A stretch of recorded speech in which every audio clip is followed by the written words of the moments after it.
show you one of the ways that you can train your back at home without any equipment. So you don't need dumbbells, you don't need bands, you don't need any of that stuff. All you need is your body, a floor, and a good sturdy wall here.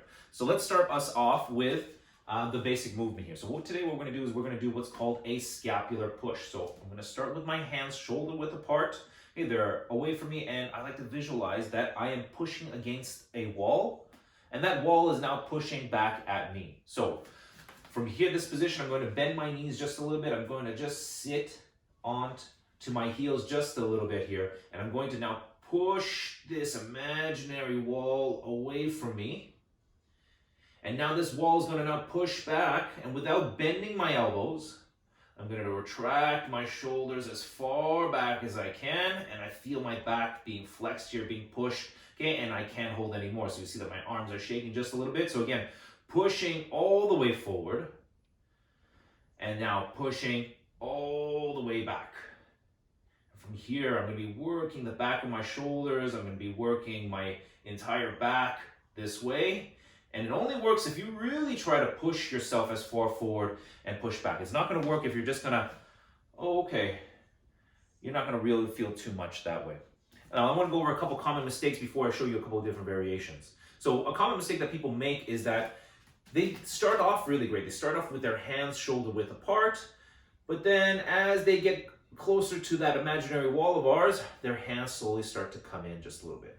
Or even sometimes the reverse. As they go back, their arms start to just really open themselves up. One of the ways that we can stop our hands from going in too much or out too much, and also offer a little bit of resistance, is by using a nice little wall here. So I'm going to again have my hands shoulder width apart.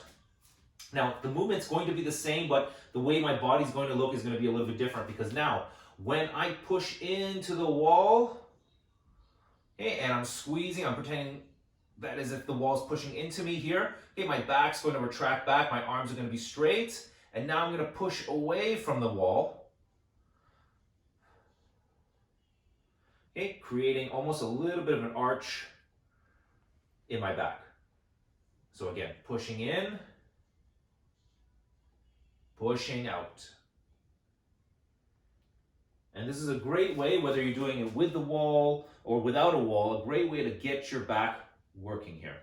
Now, there's another way you can do this by adding some resistance. So how do you add resistance, okay, without actually picking up weights or picking up bands? And we're going to do that by hitting the floor and showing you how to do a scapular push-up on the floor. And there's a couple different variations that we can work from. So I just want to show you a variation of our scapular push, okay? Or in this case, since we're on the floor, it's called a scapular push-up. And there's a couple different variations that you can work depending on your level. So with the scapular push-up, we are working out our back and the back of our shoulders. So the easiest way to go about doing this is starting on your hands and knees and having my hands shoulder width apart. For me, I always like to use the guideline of my yoga mat. So I just find that having my fingers just lined up to the edge of the yoga mat generally is pretty good for most people if I say, hey, have your hands shoulder width apart. So just on my knees, I want to make sure that my hands are just directly underneath my chest. And I'm going to raise my back as high as I can. I like to think of it as I want to create a peak here. I want to create a mountain on my back. So once I've raised myself as high as I can without bending my elbows, I want to try to get my chest as low to the floor as possible. And right here, I can't get any lower. And in fact, I feel a little fold that's happening in the top of my back. So I'm going to squeeze as hard as I can, and once I feel like I've maxed out on it, again, I'm going to raise myself up as high as I can, stretching out my back, creating that peak, and then I'm going to make my way down. Now, one of the most common things that the mistake that people make with this is, they start to kind of bring their hip down low. So giving them almost the illusion of coming down really low, okay, and then coming up really high.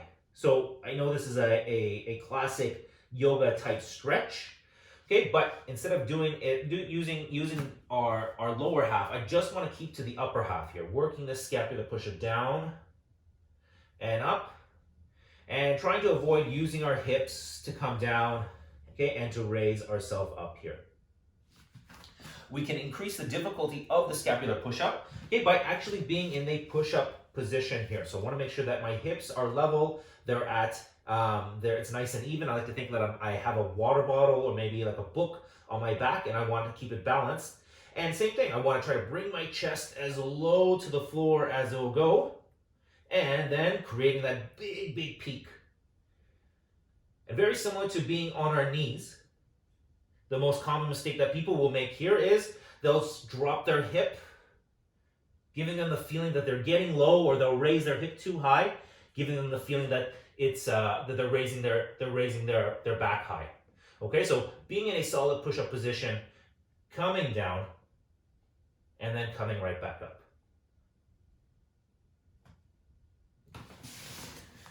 That's what we call a scapular push-up.